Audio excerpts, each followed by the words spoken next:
Bonsoir Pascal, vous m'entendez bien? Oui? Bonjour Sarah, je vous entends très bien, merci beaucoup.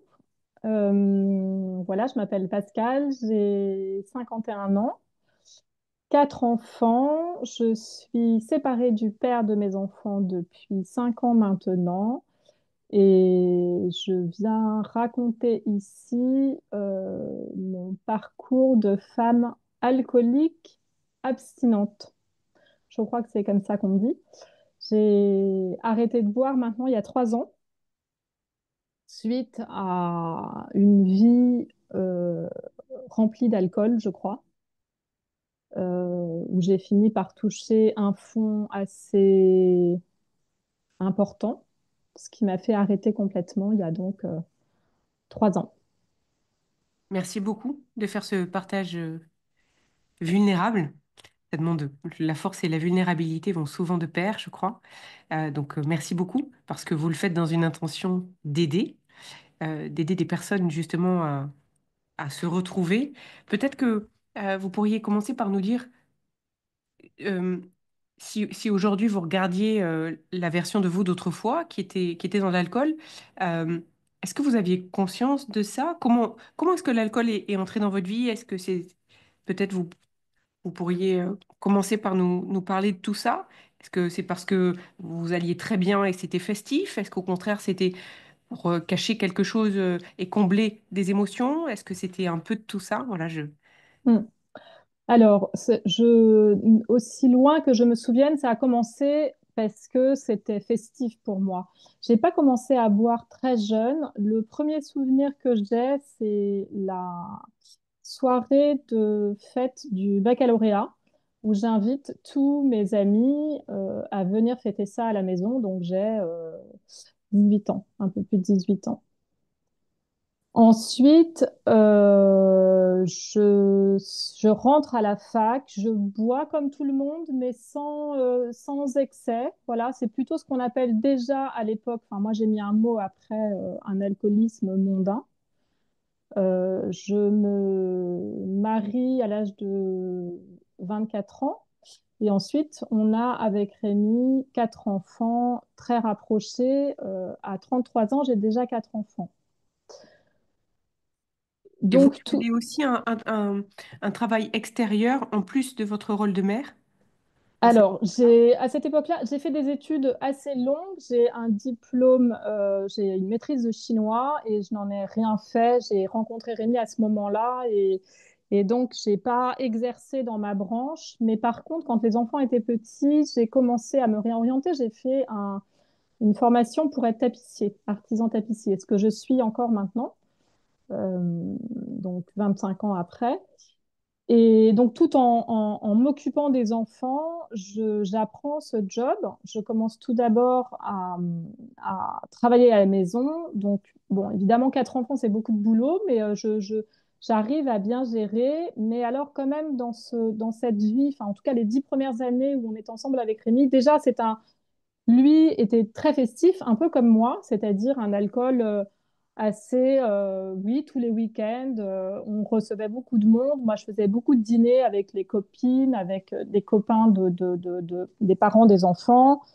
Et alors, en même temps, tout à l'heure, en réfléchissant à ce parcours de vie aussi, je me disais finalement, tous les deux, on vient un peu d'une même famille. Rémi, ils sont cinq, donc quatre frères. Moi, j'ai quatre frères également, donc tout était un peu sujet au fait de famille. On est une famille assez, je dirais, classe moyenne, voilà, où toutes les fêtes se fêtent, Noël, Pâques, les anniversaires de chaque enfant, les anniversaires de nos parents. La moindre occasion est quand même sujet à faire une fête et donc du coup à boire.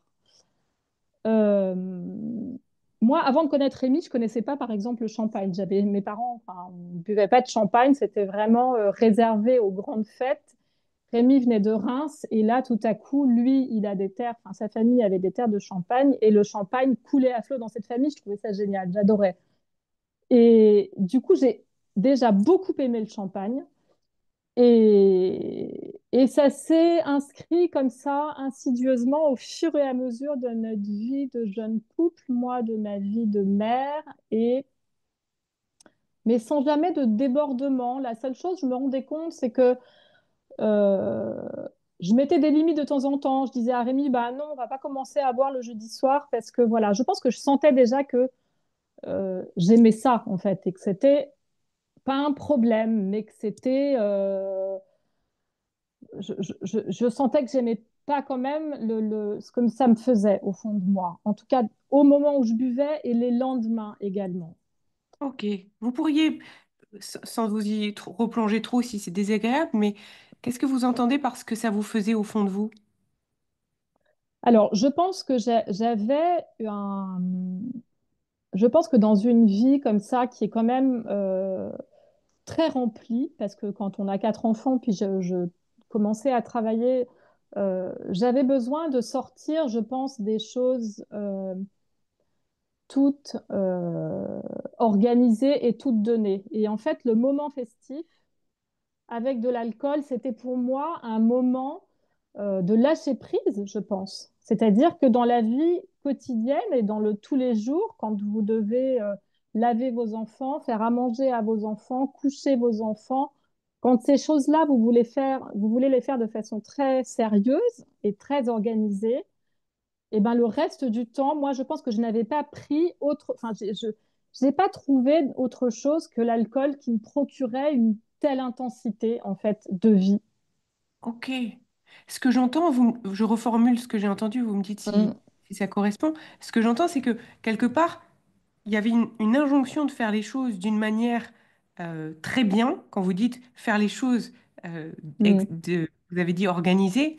mm. Est-ce que vous voulez dire qu'il y avait comme à l'intérieur de vous une exigence euh, qui vibrait presque comme de la contrainte et que l'alcool était un moyen de vous accompagner à davantage lâcher prise peut-être ou à vous détendre ou à être plus connecté à l'instant présent, chose que vous n'arriviez pas à faire dans les injonctions que vous vous imposiez au niveau Oui, de vos tâches ménagères ou de vos rôles oui, de mère, c'est ça? oui.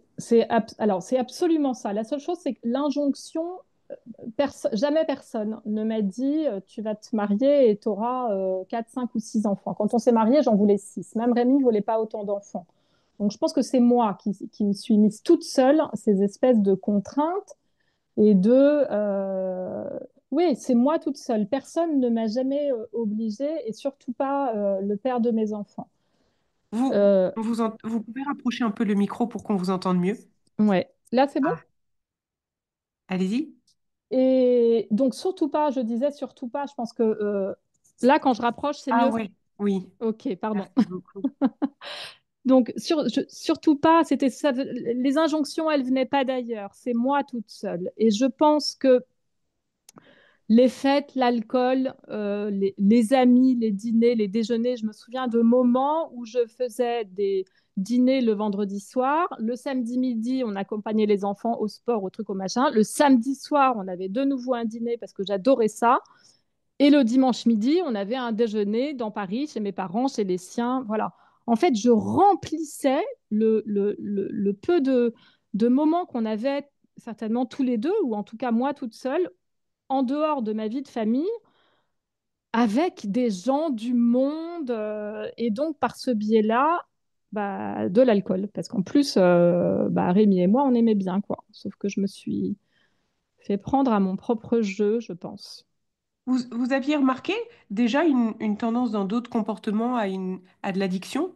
Euh, Alors, c'est une très bonne question parce que je me suis demandé déjà au bout de combien de temps est-ce que j'avais commencé à boire beaucoup et surtout, est-ce que j'avais remplacé quelque chose par autre chose? Et effectivement, j'ai beaucoup fumé.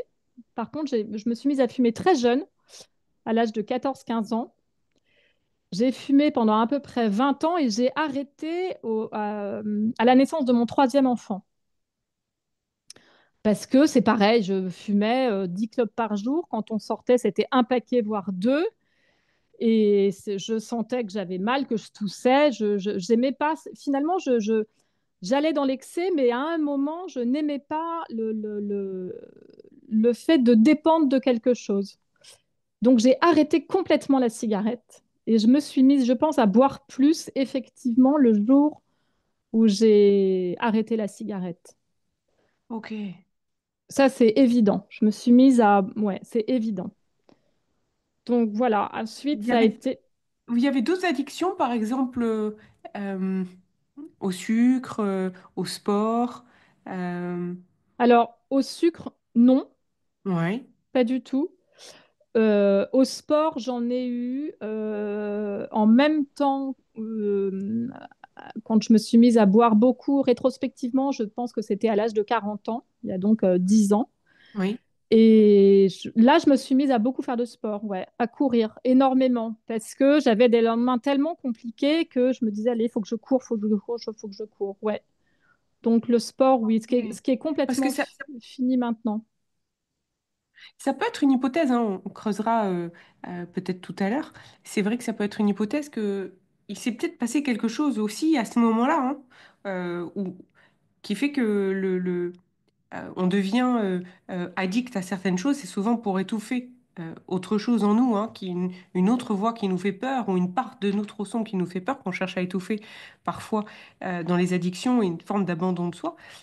Peut-être que quelque chose s'est réveillé à ce moment-là et qui du coup, vous cherchiez à noyer dans l'alcool ou le sport. Ou...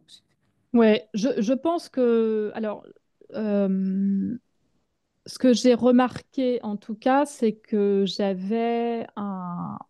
il y a des émotions très fortes comme pleurer par exemple, ou des larmes qui ne sont jamais venues. C'est-à-dire que jusqu'à l'âge de 40 ans, je n'ai aucun souvenir, même enfin, des décès, des enterrements, au cinéma. Moi, j'ai des amis qui pleuraient au cinéma quand elles voyaient des films. Moi, jamais. J'ai découvert les larmes là depuis que j'ai arrêté de boire. C'est-à-dire que je pleure très souvent. C'est une émotion, c'est-à-dire que ça vient vraiment Hmm. soit de mon ventre, soit de ma tête et ça redescend, mais ce sont des larmes qui viennent comme je n'ai jamais eu. Et ça, en tout cas, l'alcool l'a complètement. Euh,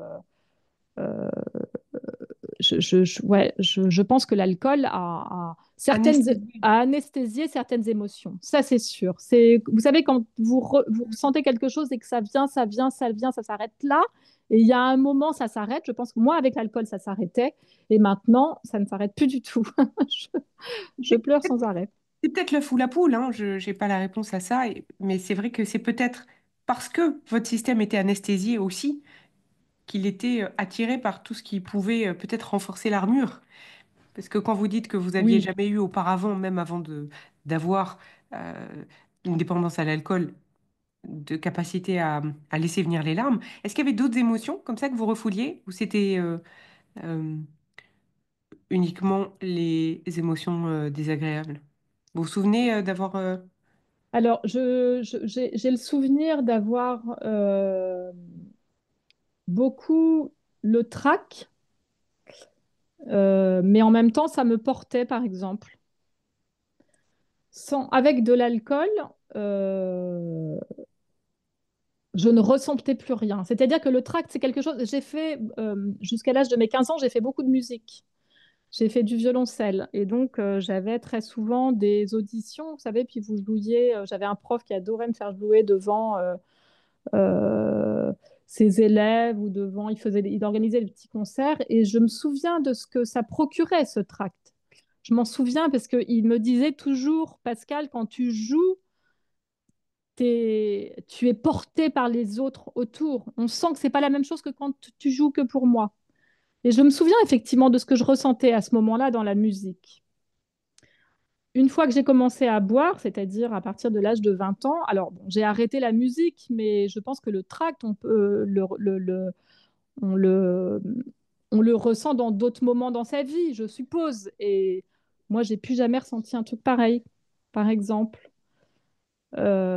Alors, je ne sais pas si c'est ça que vous appelez une émotion, mais Bah, je me demandais si ça avait anesthésié d'autres. Si c'était uniquement... alors, vous répondez à ma question, oui, c'est quelque part euh, une part de vous a inhibé l'accès à la peur, l'accès... oui, parce que les larmes, c'est autant la tristesse que la joie, c'est quelque part à tout le système sensible. comme une carapace de protection. Ouais, mais je pense que les rires, enfin, vous voyez, j'ai des souvenirs aussi de vendredi soir où j'invitais des copains et quand les copains partaient, je disais à Rémi, oh, bon, alors vite, je vais organiser le week-end prochain, on n'a qu'à voir lui, et elle, et hop, je me mettais à envoyer des messages ou tout de suite à reprévoir la prochaine fois qu'on allait inviter des gens.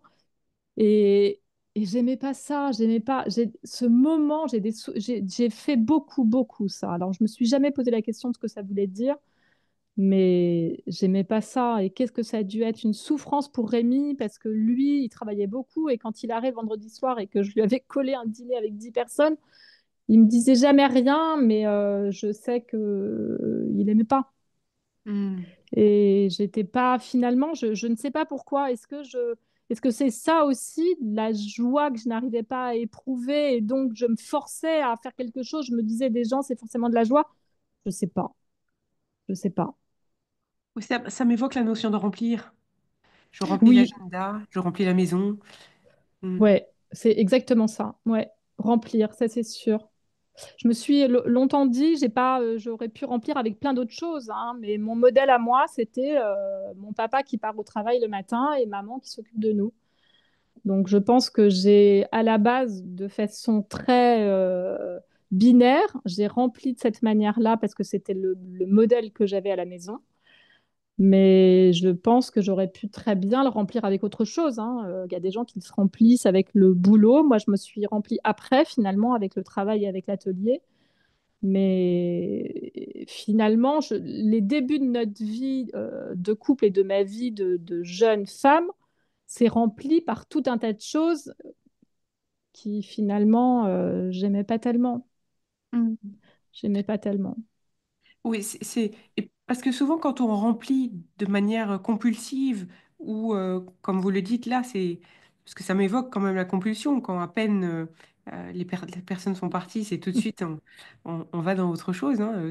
Ça m'évoque aussi certains troubles alimentaires qui amènent comme ça à essayer de remplir pour couper les émotions, à essayer de s'anesthésier. C'est une autre forme de dépendance. C'est pareil avec Mm. le sport, hein, quand on essaye de justement tellement s'abrutir. On peut l'avoir dans le travail, d'autres personnes l'ont dans le sexe.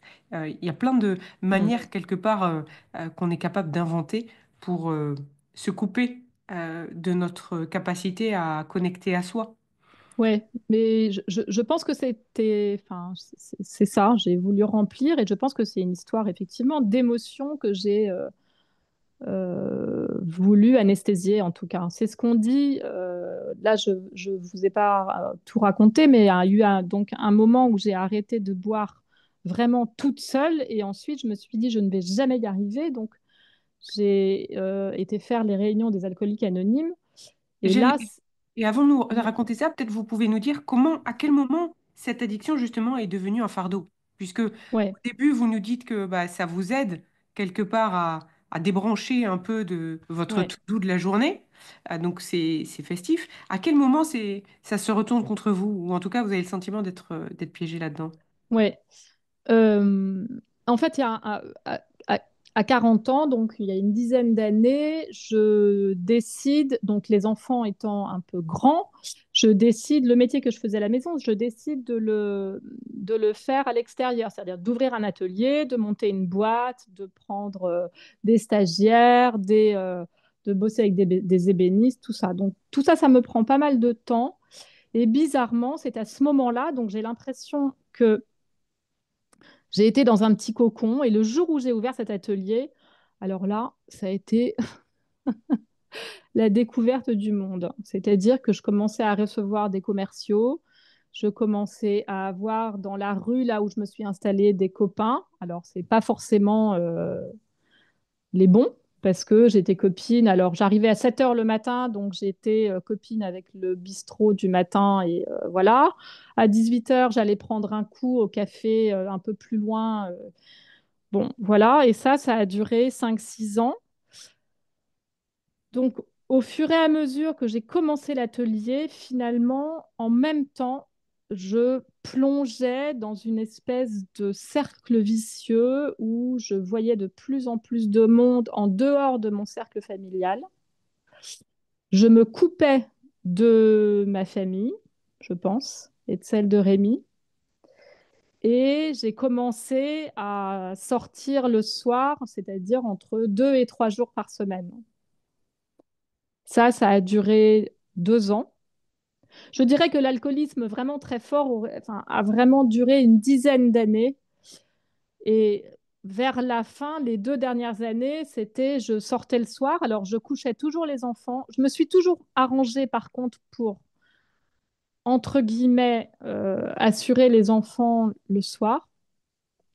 On les couchait et ensuite, je ressortais toujours toute seule dans des bistrots, des bars ou des boîtes de nuit. Et là, je terminais à 5 heures, 6 heures du matin, avec très souvent des pertes de mémoire de ce que je faisais, des gens à qui je parlais, des conversations que j'avais.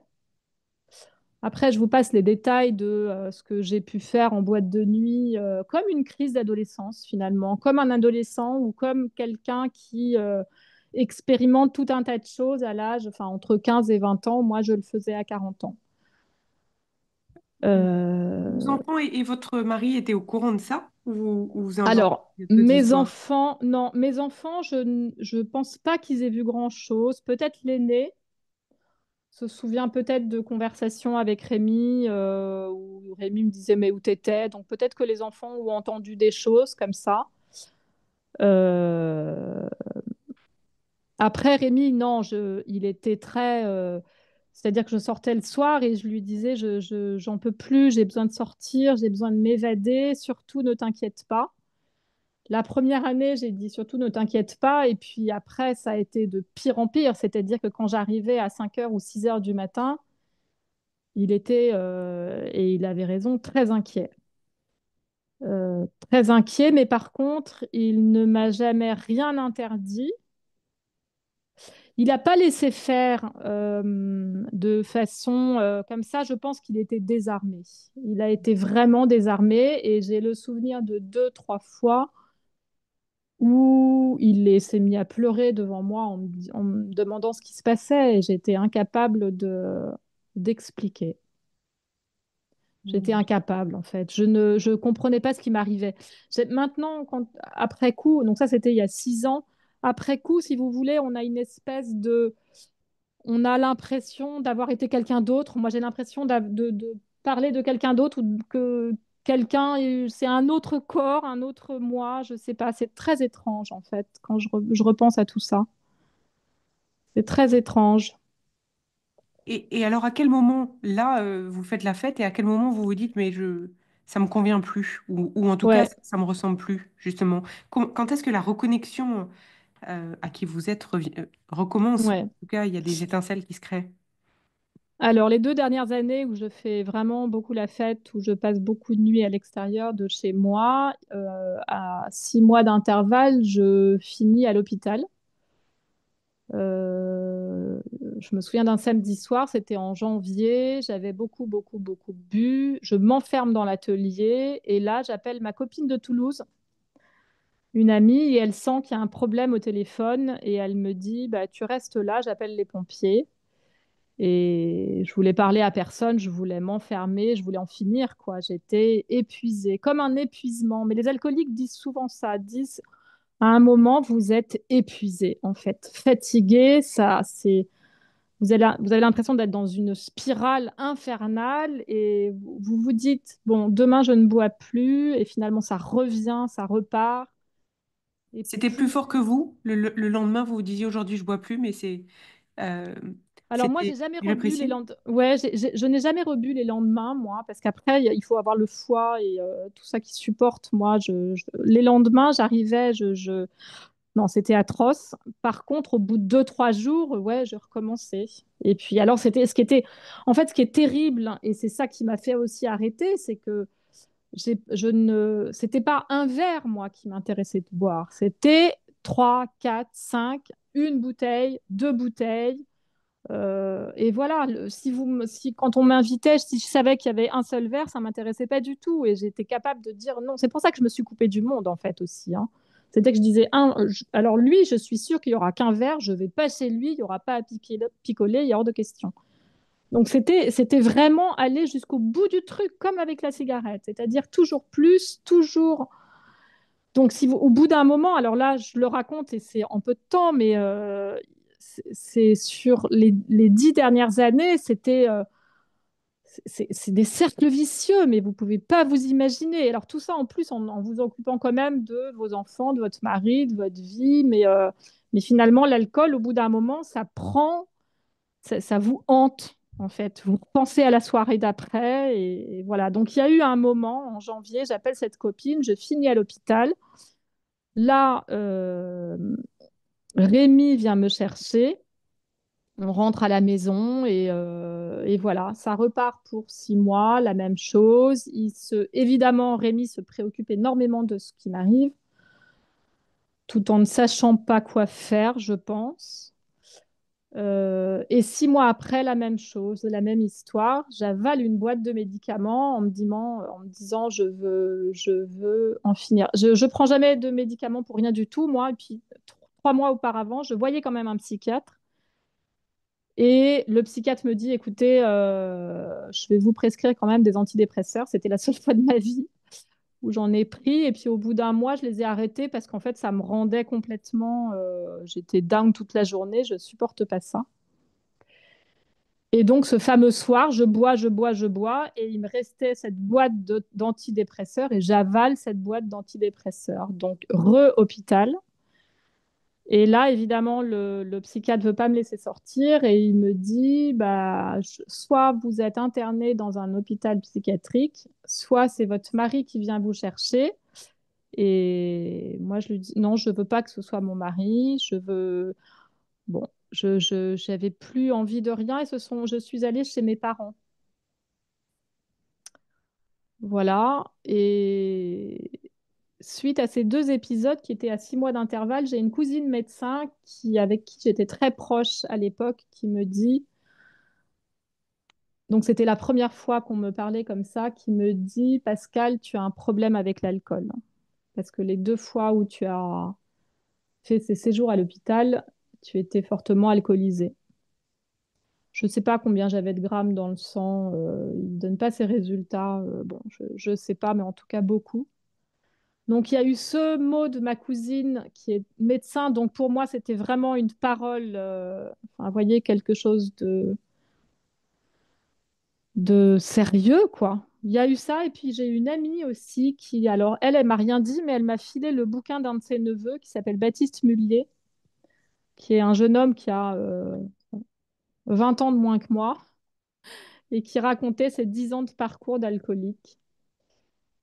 Et voilà, ces 2 choses, ça a été un peu le déclenchement. Ensuite, j'ai profité du carême, donc 2 mois après ma deuxième hospitalisation, j'ai profité du carême en me disant, parce que ça faisait 2, 3 années tout de même que j'arrivais à me dire, bon, je vais arrêter là le temps du carême, 40 jours. Voilà, c'est comme, vous savez, comme quelqu'un qui fait un régime, quoi. Bon, je me suis dit, Hmm. j'arrête.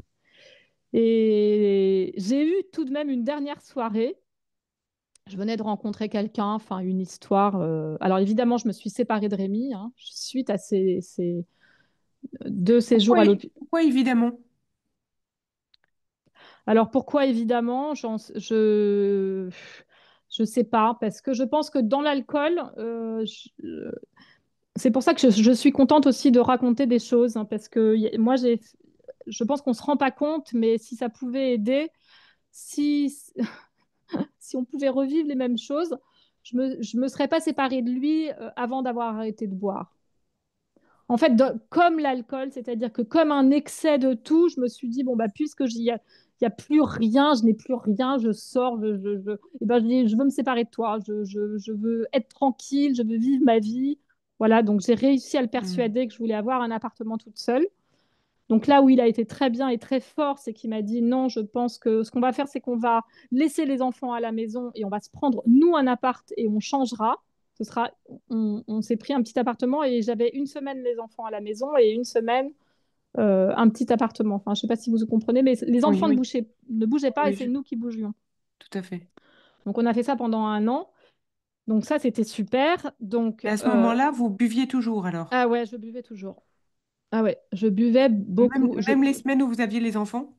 Comment vous faisiez à ce moment-là? Ouais, même les semaines où j'avais les enfants. Ouais, même les semaines où j'avais les enfants. Bah, je vous raconterai après la vie avec l'alcool, ce que c'était. Euh, je figine juste parce qu'après là, je vais Hmm, perdre mon idée. pardon. Non, non. On s'est donc séparés et j'ai eu une dernière soirée. Donc, on s'est séparés. Ça, c'était au moment du Covid, en 2020. On a toujours des, quand on est alcoolique, on a des dates très précises dans la tête. Donc, moi, j'ai des dates très précises. Donc, on s'est pris un appartement en février 2020, juste avant le Covid. Et moi, j'ai arrêté en 2022 de boire. Donc, j'ai continué à boire en étant séparée pendant 2 ans. Donc, pendant une autre soirée, bon, voilà, qui faisait partie des autres, même avec les enfants. euh, et le déclencheur, ça a donc été, je me dis, je vais arrêter là pendant un mois, au moment du carême. Première chose. Et la deuxième chose, juste avant le carême, je fais une énorme soirée. Alors, je me souviens plus si j'étais toute seule ou avec une copine ou deux. Et c'est ce que je voulais vous dire tout à l'heure. J'avais rencontré quelqu'un, un homme qui était du reste pas à Paris, mais à Montpellier. Et je l'appelle à 2 heures du matin, en pleine nuit. Je lui dis, la conversation, parce que je le vois sur le téléphone, dure 1 heure. Je me réveille le lendemain à midi. Alors, non seulement je ne vais pas à l'atelier, mais ça c'était quelque chose de récurrent depuis les 3 dernières années. Mais je n'ai aucun souvenir de la conversation au téléphone que j'ai avec ce type pendant 1 heure. Aucun souvenir. Hmm. Et là, ça a été la dernière fois où j'ai bu. Et le lendemain, c'était le premier jour du carême. Je n'ai jamais rebu après. Comment vous avez fait pour, vous parlez des alcooliques anonymes. Vous avez eu l'intuition seule comme ça de vous dire je vais rentrer chez les alcooliques anonymes pour être aidé dès le début? Ou c'est parce que c'était très très difficile et Mm. que... C'était très difficile.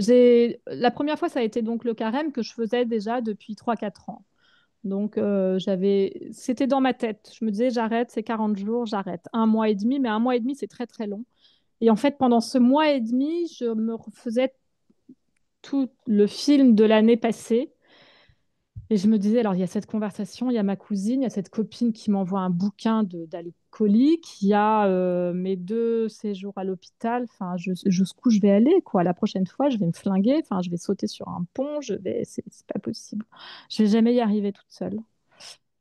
Donc, j'ai tapé alcoolique anonyme, réunion, et là, je suis. Donc, c'était après le carême. Donc, je pense que j'avais déjà 2 mois d'abstinence. Je suis pas arrivée tout de suite en alcoolique anonyme, en fait. J'ai essayé toute seule, et le premier mois, ça a été. Le deuxième mois, c'était plus dur. Et au bout d'un moment, ouais, je me suis dit, je vais pas y arriver toute seule, ça va être trop dur.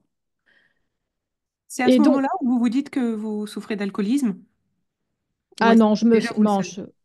non, non, je savais que je souffrais d'alcoolisme, mais par contre, entre savoir que vous souffrez d'alcoolisme, mais arriver à un endroit, ces fameuses réunions, pousser une porte, vous connaissez personne, il y a tout un tas de gens, enfin, il y avait 10 15 personnes, où vous dites bonjour, je m'appelle Pascal, je suis alcoolique, je peux vous dire que je le disais pas comme ça, quoi. C'est extrêmement dur. C'est extrêmement Hmm. dur de mettre des mots aussi forts sur votre personne, en fait. Oui, et je vous Et remercie beaucoup du témoignage que vous offrez aujourd'hui parce que ça permet de sortir une souffrance de l'ombre qui, aujourd'hui, malheureusement, je trouve trop tabou.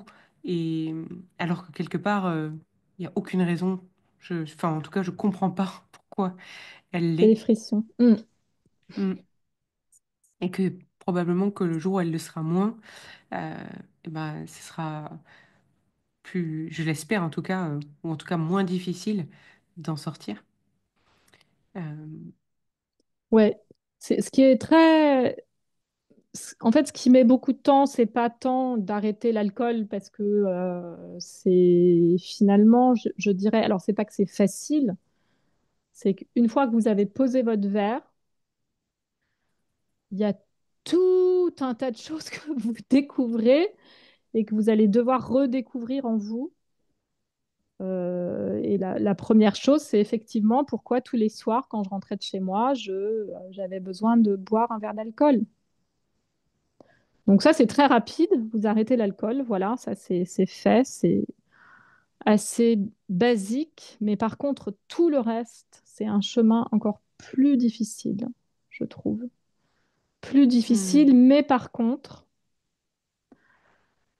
euh, vous êtes maître de tout ce que vous ressentez. Et ça, il n'y a pas de plus beau chemin. C'est-à-dire qu'avec l'alcool, au fur et à mesure d'une vie, vous avez réussi à tout enfouir.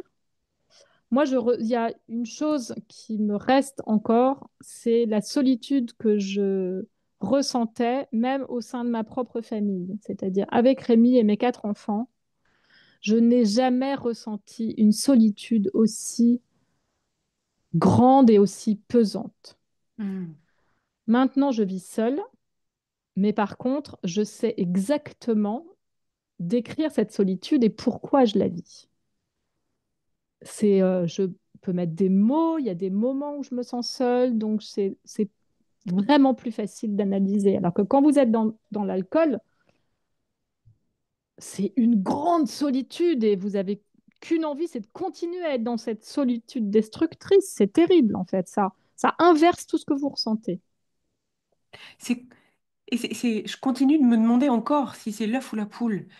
Parce que quelque part, je pense qu'on n'aura pas la réponse, hein, mais je vous dis ce que moi je ressens. Je me demande dans quelle mesure c'est pas peut-être, et ça c'est probablement ma déformation passion sur le système émotionnel invisible, mais je me demande dans quelle mesure c'est pas simplement votre système un moment qui s'est senti prêt à reconnecter. Et parce qu'il y avait cette force, cette version de vous là à l'intérieur qui retrouvait l'élan de redevenir majoritaire, et donc cette part saine qui avait envie de reprendre le dessus et le lead, qui du coup vient avec du courage, vient avec la possibilité de mettre des mots, même quand c'est tout aussi difficile. Euh, et donc, quelque part, comme Mais si cette part, elle reprenait plus de place, et donc il y a moins la nécessité d'étouffer, voyez? Mais vous avez raison. Mais vous avez raison amplement. C'est-à-dire que quelqu'un qui a... moi, il n'y a rien eu de traumatisant dans mon enfance. Enfin, je ne sais pas, on dit qu'un enfant se construit de l'âge de 1 an jusqu'à 7 ans, ou après, on dit 10 15 ans. Il n'y a rien, moi. Je n'ai pas été battue. J'ai pas été, je vis dans une famille il me semble, assez saine, un papa, une maman, des frères et sœurs, une maison, une école, enfin tout ce qu'il y a de plus. Et je me suis pas mise à boire à l'âge de 3 4 ans, ni même à 10 ans. Donc, ce que je veux dire, c'est qu'il y a eu une part de ma vie qui a été sans alcool ou sans béquille de quelque chose. Donc, quand vous dites on reprend le dessus, bah ouais, je suis complètement d'accord. Encore faut-il. Alors, ouais, j'estime avoir, je ne sais pas si c'est de la chance ou du courage ou de la force ou j'en sais rien, mais en tout cas, c'est épuisant en fait de vivre avec une béquille. C'est épuisant. Au bout d'un moment, on est épuisé. J'en pouvais plus quand on Mm. arrive à ces réunions d'alcooliques anonymes.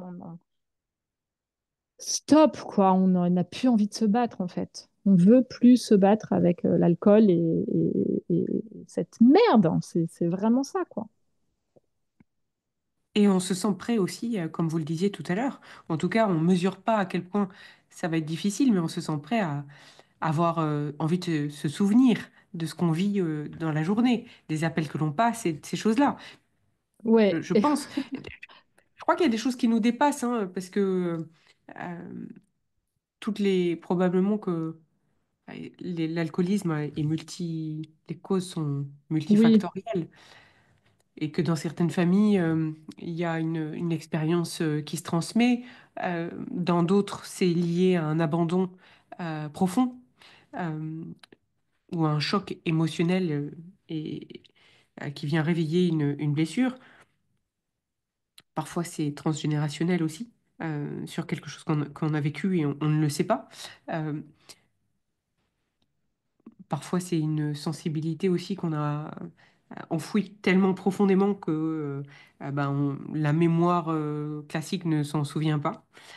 Je crois que, comme vous dites, hein, chercher la cause, c'est stérile parce qu'on peut, on peut y passer beaucoup de temps et peut-être que un jour vous aurez cette réponse Ouais, mais à la rigueur, c'est comme par avec longtemps.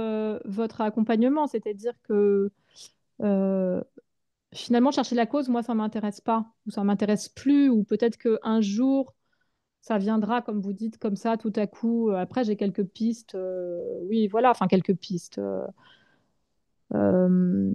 Ça m'intéresse pas beaucoup. Enfin, Hmm. de chercher la cause, c'est ce qui était avant, c'est mon passé. Enfin, voilà, moi, j'ai envie en tout cas, des prochaines années, des prochains moments que je vais vivre, que ce soit pas avec ça, en tout cas. Voilà, et que donc c'est plutôt euh, ouais, positif et juste quelque chose d'espoir. En tout cas, ce que je veux, ce pourquoi aussi j'ai accepté, c'est que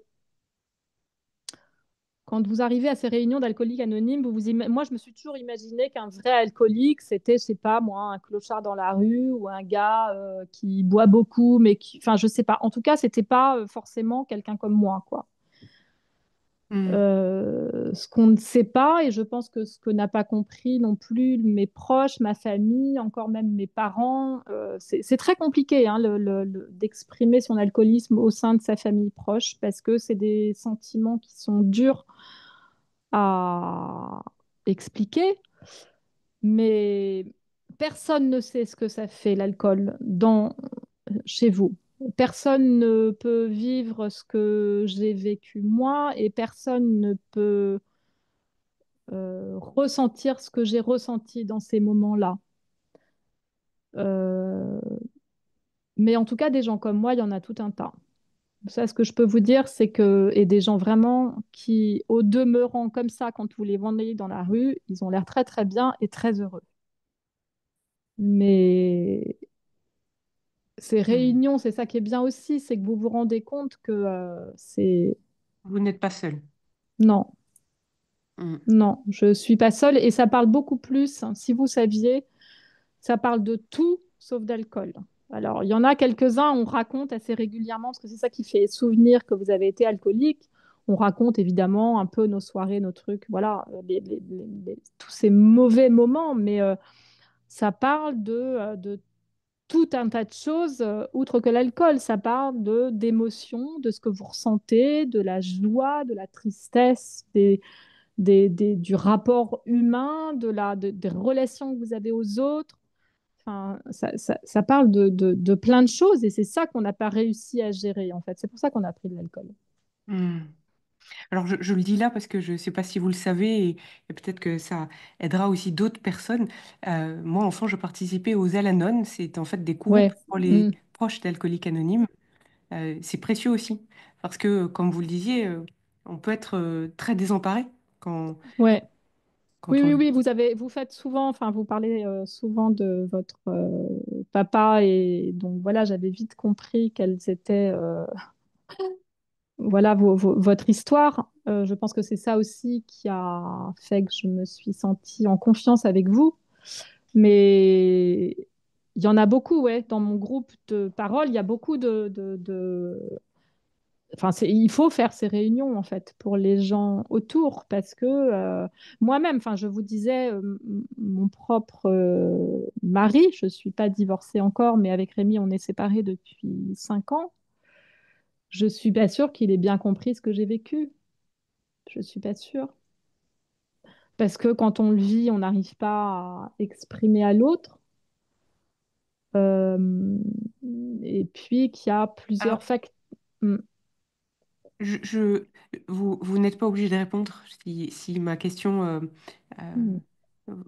vous touche trop, mais vous disiez tout à l'heure que vous auriez aimé euh, peut-être réfléchir à cette séparation une fois que vous auriez été sobre. Euh, est-ce que, est-ce que si là, aujourd'hui, vous parliez avec Rémi, vous aviez à nouveau cette discussion, est-ce que vous aimeriez rajouter quelque chose? justement, peut-être euh, pour, pour l'aider à comprendre si... Je suis persuadée d'une chose, c'est quand on vit, vous savez, souvent les psychiatres ils disent ça, ils disent quand vous vivez à un moment, vous pouvez pas, ou un historien, il dit vous pouvez pas avoir une vision assez claire de ce que vous vivez quand vous le vivez. Hmm. C'est après coup. Donc moi c'est après coup évidemment, avec toutes ces réunions aux alcooliques anonymes, on dit, enfin les uns et les autres partagent souvent, ne prenez jamais de décision dans l'alcool. Enfin, ils sont rigolos. Toutes les pires conneries, on les fait en fait dans l'alcool. C'est comme ça. Je ne sais pas pourquoi. C'est vrai que moi, si c'était, si j'avais une chose à lui dire, oui, je l'aurais. Déjà, si on avait eu quelqu'un d'assez proche de notre cercle familial très restreint, si quelqu'un l'avait dit à Rémi, bah, fais ces réunions en même temps que Pascal, peut-être que ouais, peut-être que j'aurais réussi à lui dire certaines choses. C'est pas tant de réparer quelque chose, c'est d'expliquer en fait. C'est très dur de d'expliquer ce qu'on ressent en fait dans les moments où on est alcoolisé et surtout cette vie que j'ai eue. J'ai énormément de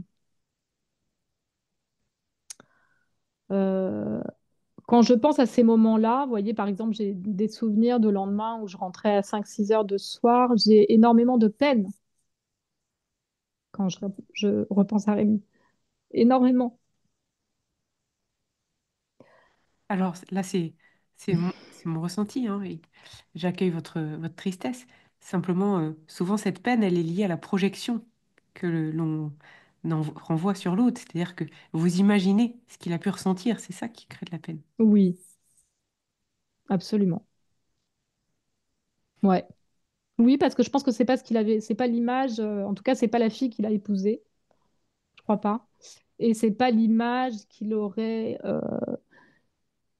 aimé donner à ses enfants, même s'il s'en fout un peu, en fait. Enfin, s'il s'en fout. Non, mais ouais, je sais pas. Je- J'apporte mon point de vue lié à mon expérience aussi de l'autre côté, hein. Euh, où pendant longtemps, moi alors c'est pas le même rôle que Rémi, mais en tant qu'enfant, où j'ai cru que j'avais un pouvoir, moi, de sauver mon père et de faire changer les choses. Euh, et quelque part, comme vous dites, hein, c'est une fois qu'on sort, et puis Steve Jobs le disait aussi, il y a plein d'histoires aussi euh, dans la Bible, hein, qui explique combien c'est souvent une fois euh, à destination Oui. qu'on regarde derrière et qu'on raccroche les Mm. points. Aujourd'hui, voilà, je ferais pas le métier que je fais aujourd'hui, je serais pas la personne que je suis aujourd'hui si j'avais pas eu à traverser tout ça, euh, à, euh, à accueillir toutes ces expériences-là. Et donc, je reste convaincue, après c'est très stoïcien, hein, mais je crois que Mm. j'étais pas là par hasard. Je crois euh, je crois que c'était Annie Ernaux aussi qui disait quelque part euh, c'est pas ce qui nous arrive ce qui compte. Le plus, c'est ce que nous on va en faire après. Euh, donc très probablement qu'il n'est pas là, il n'est pas dans la pièce, donc on peut pas parler à sa place.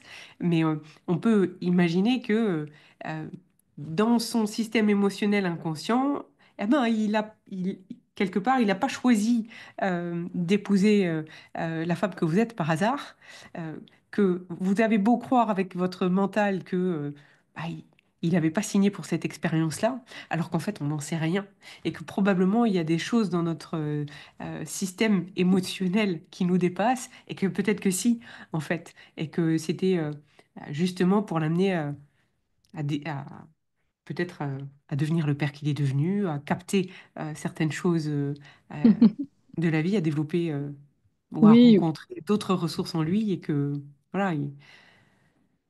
en fait, c'est vrai que très souvent, quand je pense à notre histoire et à nous, alors c'est évident que j'aurais peut-être pas eu la même histoire si j'avais été avec quelqu'un d'autre. Il se trouve que tous les deux, on aimait faire la fête. Tous les deux, on aime l'alcool. Ça n'a pas fait la même chose sur lui parce que lui, il continue à boire de façon très posée. Par contre, il boit toujours beaucoup. Mais ça fait pas du tout la même chose sur lui. C'est quand même terrible, quoi. Mais c'est une chance. Après, si je veux vraiment aller, j'ai des souvenirs très précis, par exemple, de notre rencontre. On s'est rencontrés à un mariage de copains. Et il est 4 ou 5 heures du matin et je veux aller aux toilettes et sur qui je tombe? Sur Rémi, complètement bourré, qui ne pouvait pas se lever. Et alors là, qu'est-ce que je fais? Donc j'avais 23 ans. Je le prends, je m'arrange pour qu'il dorme à la maison et je lui dis, bah repars pas comme ça. Il était vraiment complètement bourré, hein. Enfin, j'ai ce souvenir et voilà, je me dis, mais ça a été mes débuts avec lui. Je sauve un homme alcoolique. Enfin, Hmm. après, je me suis dit qu'il était alcoolique, mais c'est ce que j'ai voulu en faire dans ma tête. J'ai pas raconté là en disant que j'étais une famille normale. Non, enfin, mon père picolait beaucoup, il faisait beaucoup de soirées à la maison.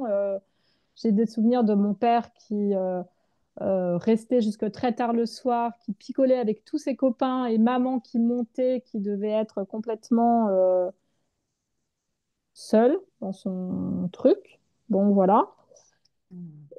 Ça c'est aussi mon histoire, donc ce serait Ouais, et bravo de le dire hein, pas honnête. avec beaucoup de courage, parce que je crois que ça fait partie aussi de ce problème sociétal qui a tendance à rendre tabou euh, le- le- la dépendance à l'alcool, parce qu'il y en a beaucoup plus qui en souffrent qu'on ne pense. Et quelque part, ce qui rend le truc tabou, c'est que ça renvoie à chacun d'entre nous la peur de devenir super dépendant. Et donc, on projette cette peur un peu partout, et donc on en fait quelque part Mais on en fait un tabou à cause de nos peurs. Et s'il y a autant de peurs qui vibrent à autant de niveaux, c'est parce qu'il y a beaucoup plus de gens qui se sentent potentiellement concernés qu'on ne croit. Voyez? Parce que quand on a peur de quelque chose, c'est qu'un quelque part, ça s'accroche à l'intérieur de nous. Voyez? bah oui, Et c'est que ça oui, fait écho.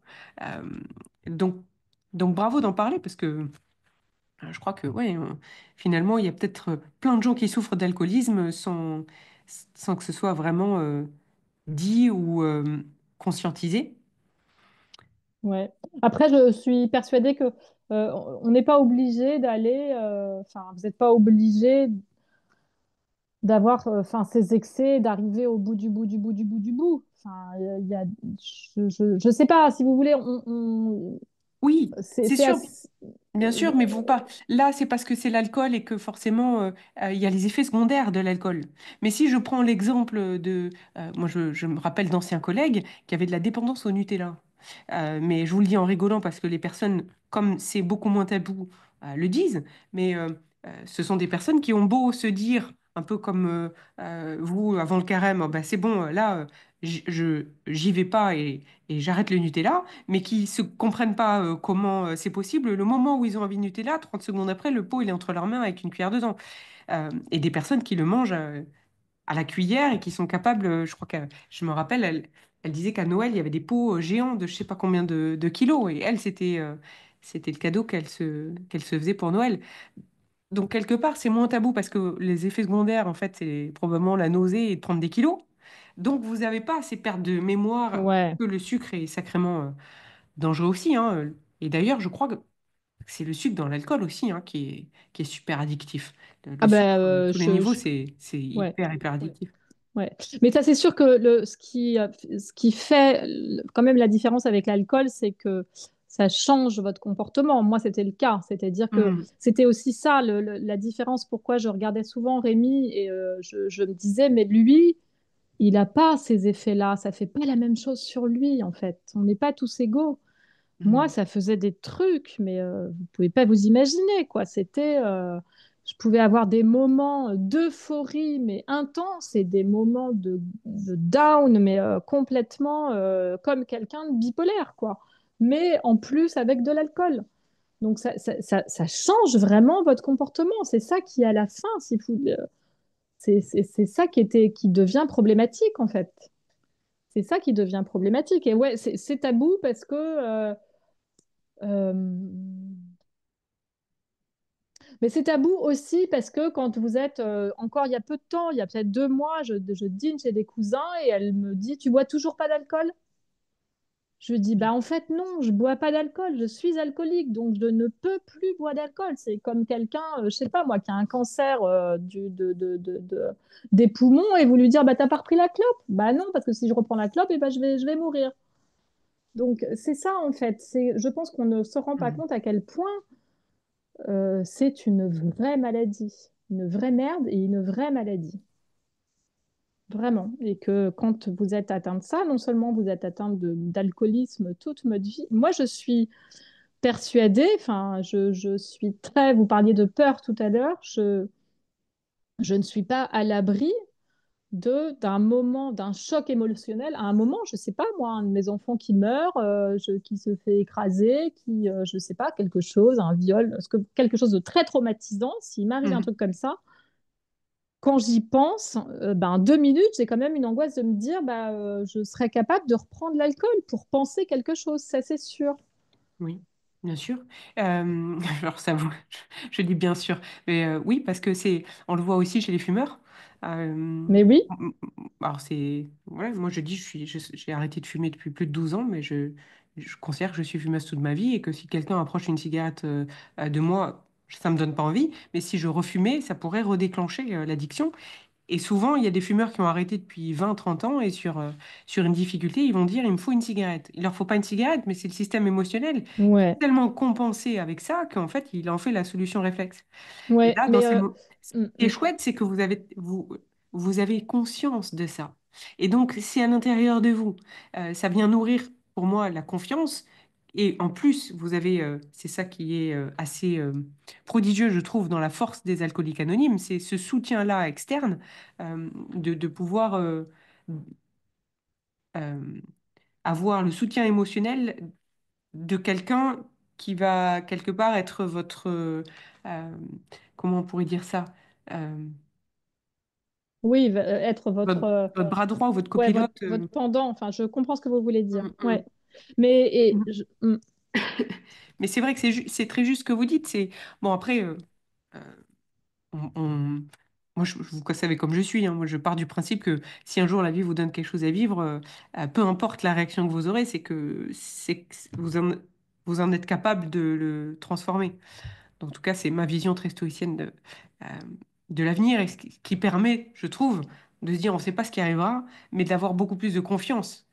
Et donc, en plus, c'est vertueux, c'est que on porte notre concentration sur des choses En fait, belles. c'est enfin, les réunions et puis tout ce travail qu'on fait pour arrêter de boire, c'est aussi, c'est très bien, voilà. Par contre, c'est des choses avec vous, par exemple, que j'ai apprises du système émotionnel et de la conscience, c'est-à-dire que le geste de se servir de l'alcool et de le boire, ce sont des envies que vous avez toute votre vie. Vous parliez de la cigarette. Moi, il y a des moments, par contre, c'est des fractions de secondes, il y a des moments où j'ai encore cette vision et cette envie, c'est-à-dire je me dis, ah tiens, je me sers bien. Mais c'est tellement rapide que hop, ça part. Mais c'est aussi un exercice à faire.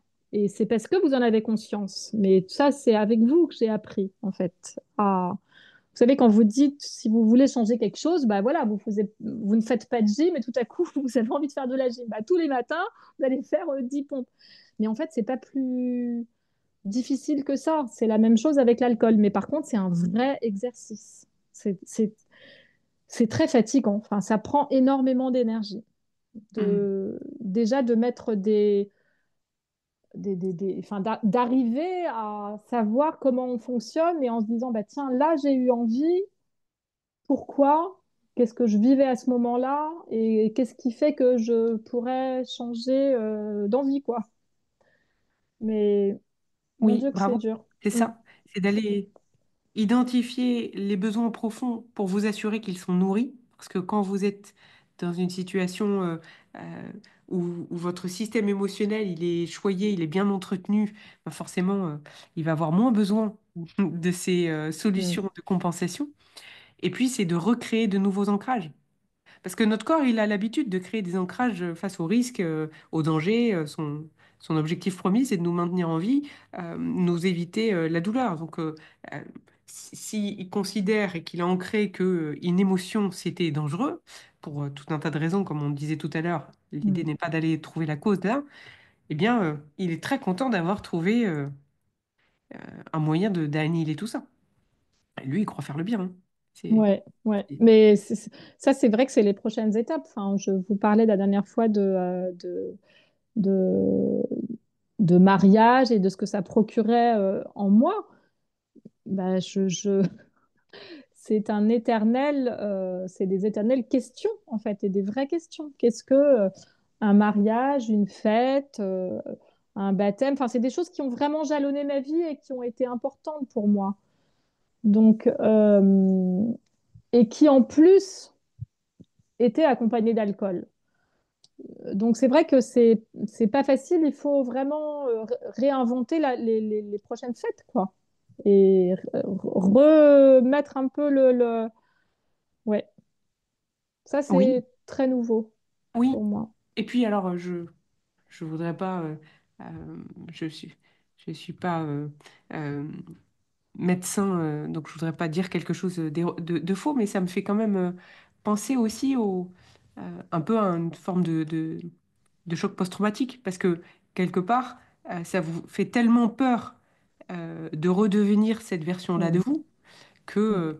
les contextes qui pourraient vous y replonger, ou en tout cas qui vous les évoquent, vous mettent en tension nerveuse.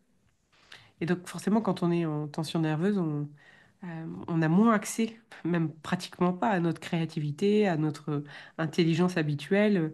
C'est pas confortable et ça pompe beaucoup d'énergie. Mm. Ouais. Ben, du coup, c'est sûr que je me pose euh, des questions que je me posais pas avant sur, en tout cas, des soirées, des fêtes, des choses comme ça. Oui, ça c'est sûr. Ça c'est sûr. Après, je voulais juste revenir sur l'histoire du sucre. C'est assez. Je suis pas tellement les études, que ce soit de la science ou de la médecine là-dessus, mais je me suis rendu compte que étant, j'ai arrêté de boire. Et alors évidemment, vous devez compenser par quelque chose. Alors c'est pas évidemment, mais votre corps appelle à compenser par quelque chose. Et moi, je me suis mise à boire du Schweppes. Je ne buvais jamais de Schweppes, jamais de Coca, jamais tous ces trucs hyper sucrés et franchement pas bons. Mm. Mais il y a un moment, je sais pas, je suis tombée sur du Schweppes et je me suis dit, dis donc, ce goût, c'est dingue. Ça m'a fait penser à, ça a un goût assez âpre, assez amer. Et alors, mais par contre, je ne le savais pas, mais les lendemains, j'avais des maux de crâne, mais exactement comme j'avais avec l'alcool. Je me dis, mais c'est terrible en fait. c'est- Donc tout ça pour revenir à ce que vous disiez, c'est Mm. le sucre ouais, qui fait, je pense Oui, aussi, c'est... c'est l'absence d'hydratation aussi qui crée les maux de tête. C'est-à-dire que en fait, l'alcool déshydrate énormément et le Schweppes ne contient pas d'eau, donc n'hydrate pas du tout non plus. Donc en fait, les maux de tête viennent en grande partie de la déshydratation surtout. Euh, mais c'est amusant ce que vous dites parce que il y a quelques années, avant le père de mes enfants, j'avais fréquenté quelqu'un aussi que pour moi, je trouvais que buvait trop. En tout cas, ça me mettait assez mal à l'aise. Et quand je l'avais invité à boire moins, il disait, ah, bah, il faut que je remplace par quelque chose. Et, et il disait pareil avec le Schweppes. Et je me dis, bon, quand on a besoin de compenser, c'est que déjà, il y a un lien qui est inhabituel, quoi. Mm. Ouais, ouais. Mais oui, mes prochaines relations, enfin, si un jour je. C'est sûr que l'histoire d'alcool sera importante à mes yeux. Mhm. Je serai. Alors, pas intransigeante, parce qu'avec la cigarette, je suis assez cool, mais ouais, avec l'alcool, ce sera pas pareil, je pense. Qu'est-ce que vous auriez envie de dire aujourd'hui à des personnes qui peut-être se posent la question, soit sont dans une relation à l'alcool voilà, qui les questionne, ou sont dans une relation à elles-mêmes, justement, que vous décriviez dans votre quarantaine, là, Mm. avoir besoin de déconnecter. Qu'est-ce que vous aimez, qu'est-ce que peut-être vous auriez aimé qu'on vous dise et qu'est-ce que vous aimeriez partager à ces personnes-là qui pourraient les aider? En fait, il faut, à un moment ou à un autre, je pense, vous parlez beaucoup d'intuition et très souvent, et je crois que vous avez raison. Je crois que son intuition, même dans les moments, alors pas les moments où on est bourré, mais les lendemains, je pense qu'on garde quand même une voix, quelque chose intuitive. Et je pense que moi, j'ai eu ce que j'ai eu de la chance. J'ai eu les personnes, moi, ma cousine qui m'a dit, tu as un vrai problème avec l'alcool. Euh, je l'ai entendu, en fait, quand elle m'a dit ça. Je l'ai Mm. vraiment entendu. Et peut-être que si elle me l'avait dit 4 ans avant, je l'aurais envoyé. Enfin, ouais, je n'aurais pas réagi de la même manière. Je pense que les moments, en tout cas, Mm. on le sent. Les signes, ils arrivent. Ils arrivent. Encore faut-il être à l'écoute, mais je crois que les signes, ils arrivent. Je pense que tous les alcooliques vous diront les moments où ils ont arrêté, il y a des signes qui viennent de quelque part. Ce que vous dites, c'est que peut-être quelqu'un qui serait proche d'une personne comme ça en prise à l'alcool et qui l'aimerait aider, euh, vous invitez à trouver le courage de le dire aussi, que Ah parfois... oui, Oui. ah oui, ah oui, oui, oui, oui. Moi, je pense que si. Alors, en l'occurrence, Rémi m'a jamais dit ça, mais ce qui est très dingue, ce qui est dingue, c'est que c'est moi qui lui disais, tu as un problème avec l'alcool. Je pense que je voyais en lui le problème que j'avais. Et au lieu de me dire, non, c'est toi, ma cocotte, qui a un problème. Je sais pas. Peut-être que, voilà, je ne vais pas refaire l'histoire, mais ouais, je pense il faut pas hésiter, en fait. Il faut pas hésiter, vraiment, au risque de paraître, je sais pas, En soit fait, c'est arrêter idiote, d'en faire un soit... tabou, quoi. C'est Ouais, arrêter d'en arrêtez faire un d'en tabou faire un parce que tabou. vous voyez quelqu'un qui a le bras en sang, vous allez lui dire, attends, t'as le bras en sang, quoi. Et Ouais. donc, c'est peut-être... et ouais, je crois qu'on a un grand progrès sociétal là-dessus à faire, à oser à considérer que c'est une maladie, tout simplement. Euh, Après, il y a des moments, hein. Moi, le moment, en fait, où j'ai commencé toute seule, avant qu'il y ait ma cousine, je commençais à me demander, tiens, on est invité chez ces gens, et là, je sais, ils boivent pas beaucoup, il n'y a pas beaucoup d'alcool, j'ai pas envie d'y aller. Ça, ce sont mes souvenirs. C'est ce que je me disais avant de sortir voir des gens. Et ça, là, vous savez que vous avez un problème, en fait. Là, vous sentez que vous avez un problème. ouais, bravo. Et donc là, est-ce que vous pensez que vous leur suggérez de déjà chercher un groupe d'alcooliques anonymes, peut-être, pour chercher du soutien, Ah pour oui, se moi rendre compte j'ai. qu'ils ne Ah oui. sont Ah pas oui, oui, seuls? oui. Oui, exactement. Et puis alors, on n'a pas parlé du tout de. Enfin, ça fait longtemps qu'on parle, mais je vous ai pas raconté la vie de tous les jours avec de l'alcool avec mes enfants. Enfin, moi, j'étais pas du tout à l'écoute. J'étais un véritable robot. Je leur répondais mal. J'étais dans mon truc et je faisais pas du tout attention à ce qu'ils étaient et à ce qu'ils me disaient. J'étais un véritable, ouais, j'accomplissais mes tâches de mère de famille voilà, j'ai gagné vraiment en écoute j'étais très en colère. En fait, l'alcool, il fait de vos émotions qui, à la base, moi, je pense, quelqu'un d'assez vive, mais alors ça décuplait. J'étais tout le temps en colère, tout le temps, et aussi avec les enfants. Je pense que les enfants ont assisté à des scènes, mais où je m'énervais toute seule, hein, vraiment où je m'énervais toute seule, ou limite contre eux. Je pense qu'il y a eu des moments, j'ai été jusqu'à rabaissante avec mes enfants, je pense. Je pense qu'un jour ou l'autre, sur les quatre, il y en a forcément un qui va me dire bah, maman, là, tu sais, t'étais franchement pas très cool.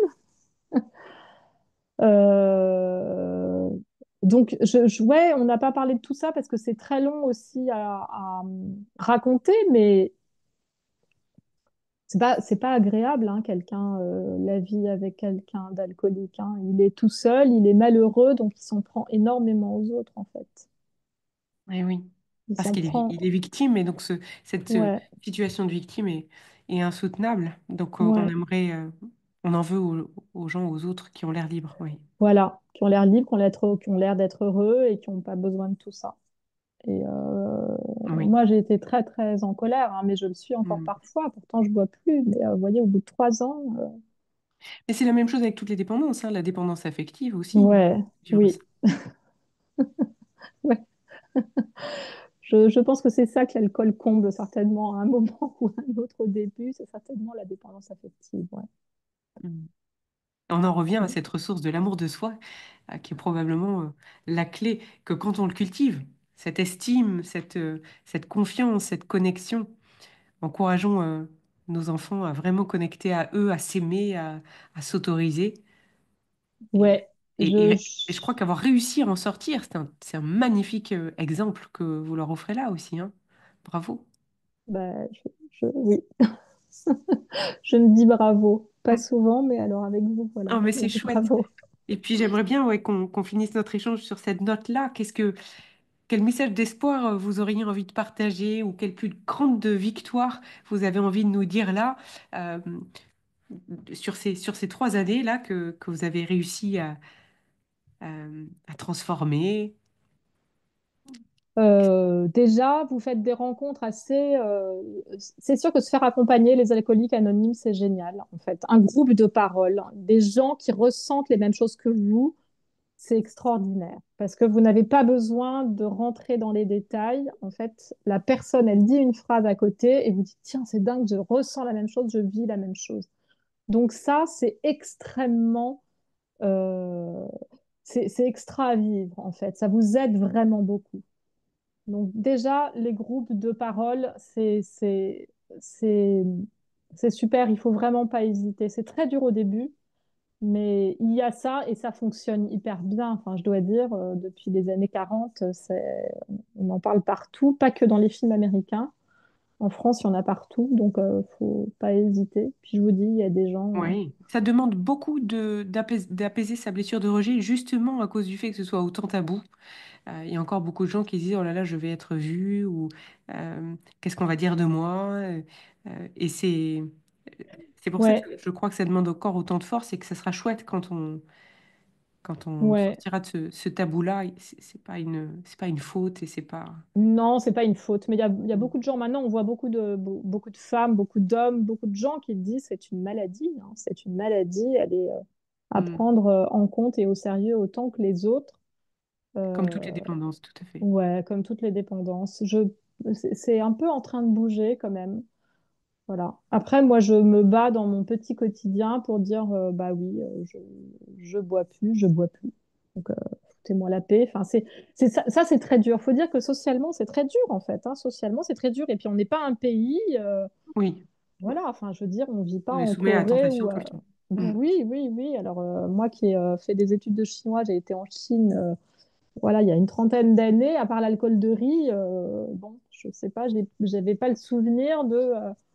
C'est vrai qu'on est un pays où c'est tout le temps, l'alcool, tout le Mm. temps.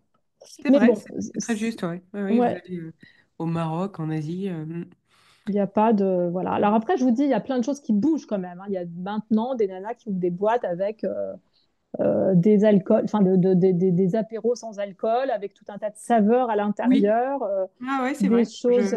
Je bois du kombucha souvent. Ouais, ouais, c'est. Ouais, on commence à voir pas mal de choses. Alors, je sais pas bien si c'est parce que on dit que enfin, que l'alcool est mauvais ou parce que justement, il y a quand même cette espèce de gros problème où on ne parle pas de ce tabou. Mais si Mm. c'est les deux, c'est très bien. Ouais, parce que c'est vrai que sans être dépendant, ça abîme quand même la qualité Oui, du sommeil, hein, donc, comme il y a de plus en plus peut-être de jeunes actifs qui se disent, waouh, ça ouais, entame ma vitalité. ouais. Mm. Mais donc oui, je me souvenais plus de votre question De ce que de vous mes... aviez envie de laisser Ouais, comme message pour encourager justement, parce que comme vous dites, c'est un sacré parcours. C'est même euh, un peu comme si, voilà, euh, c'était l'Everest pour quelqu'un. Alors, je peux pas l'imaginer. Moi, je connais la dépendance affective, c'est pas rigolo, hein. Mais je peux pas imaginer ce que. Et je crois que quelqu'un qui l'a pas vécu peut pas l'imaginer, hein. non. Enfin, Mm. on peut pas le comprendre. On peut faire de notre mieux pour essayer de l'imaginer avec empathie. Mais pour des personnes qui seraient dans votre situation, qui s'écouteraient là, qui se poseraient la question, qui seraient désemparées, je crois que déjà d'accepter aussi avec vulnérabilité le fait que, ah, oui, on est peut-être concerné par le sujet, c'est déjà remarquable aussi en termes de courage. Qu'est-ce que vous auriez envie de dire à ces personnes-là pour les encourager à se mettre dans la randonnée de l'Everest et aller découvrir cette liberté de l'autre côté. Je, euh, Votre vie est mieux aujourd'hui? Ma vie, elle est mieux aujourd'hui, ouais, Sarah. Ouais. Je le dis avec beaucoup d'émotion parce que, en tout cas, ma vie, elle est vécue telle que j'ai envie de la vivre, sans apparat et sans quelque chose qui m'aide à soit pleurer, soit rire, soit m'endormir, soit pas dormir, soit voilà. Euh, elle est dure, mais elle est vécue avec. En fait, ce qui est dur, c'est que tout ce que vous avez enfoui avec l'alcool, ça ressort. Donc évidemment que c'est dur, parce que quand quelque chose est triste, eh ben, de pleurer, c'est pas forcément agréable.